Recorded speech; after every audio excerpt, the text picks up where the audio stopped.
Major league wins for President Trump today and his MAGA agenda. The Supreme Court, in a 6-3 decision, ruling to limit lower courts' ability to issue nationwide injunctions.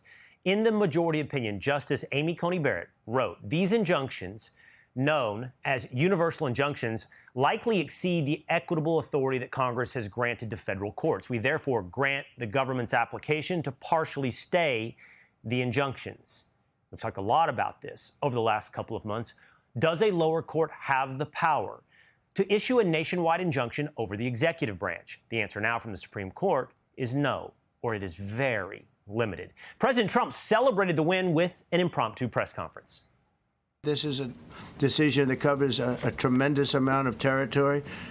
But I want to just thank again the Supreme Court for this ruling. It's a giant. And they should be very proud, and our country should be very proud of the Supreme Court today. Attorney General Pam Bondi touting the win, too, calling out how political these injunctions really are. The 40 nationwide injunctions filed against this president, against his executive authority as President of the United States, 35 of them came from Maryland, D.C., Massachusetts, California, Washington. I mean, that's crazy. All right, joining me now is Attorney Stephen Hammer, who once clerked for Chief Justice John Roberts. Stephen, great to have you here on the show today. Thank you for having me, Will. This was source of a great amount of public debate. Do courts have this power to enjoin the executive? So how much today did the Supreme Court limit these lower courts?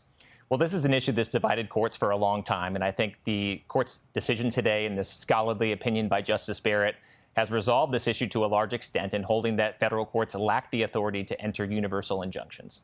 And what are they left with? They can enjoin what and who? Just the parties before the court? That's exactly right. So only parties to the case. And that could be a large number of parties, depending on how that case is brought. But what the court says is that courts lack the authority to enter injunctive relief and prevent the government from enforcing laws as to parties that are not before the court at all. And that's a significant limitation because that's been occurring in a number of cases recently. Okay, let's use this together, Stephen, with an example. The example that everyone is talking about today is birthright citizenship, which the court declined to rule on its merits, meaning they didn't tell us whether or not they think birthright citizenship is a constitutional right. But they pushed that off for some time and limited the injunction to the parties that sued for birthright citizenship. So right now, if you're out there in the country and your citizenship is under the banner of birthright citizenship, where do we stand today? As we stand today, those parties will have to seek individual relief in order to get an injunction against the executive order. And as the court said, that executive order will go into effect 30 days from today. So we should expect to see more attempts to seek individual relief and even class actions, a broader form of relief during that time. Okay, so 30 days from now, birthright citizenship executive order goes into effect, according to the court, and it certainly will get challenged. So how will that come? How will somebody sue over birthright citizenship? So they'll bring individual cases challenging the application of the executive order to themselves.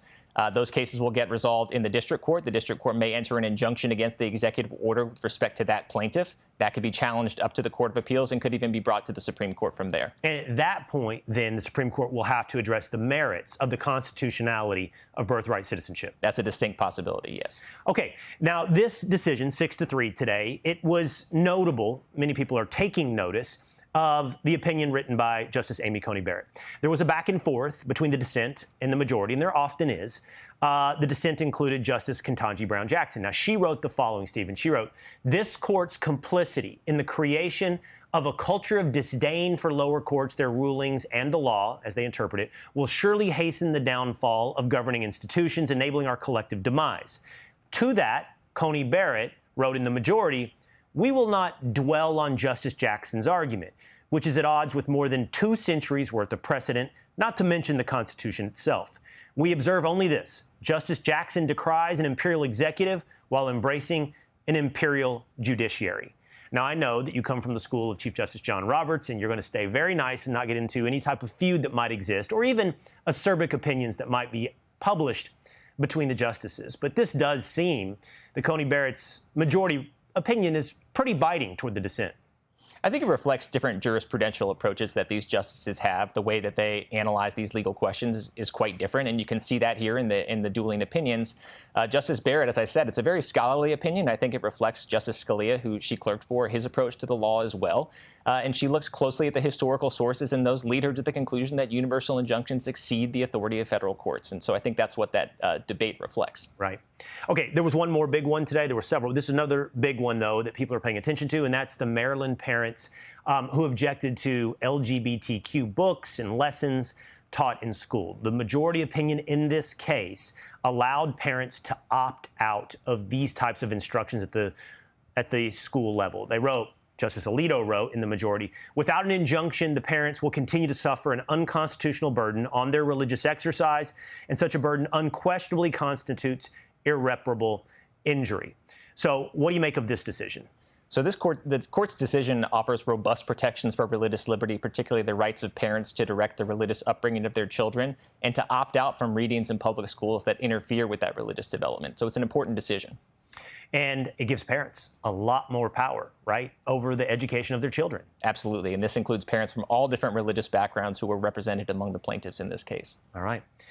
Stephen Hammer, incredible resume. Glad to have you in Dallas. Glad to have you here on The Will Cain Show. Thank you. Thanks for having me, Will. Hey, Sean Hannity here. Hey, click here to subscribe to Fox News YouTube page and catch our hottest interviews and most compelling analysis. You will not get it anywhere else.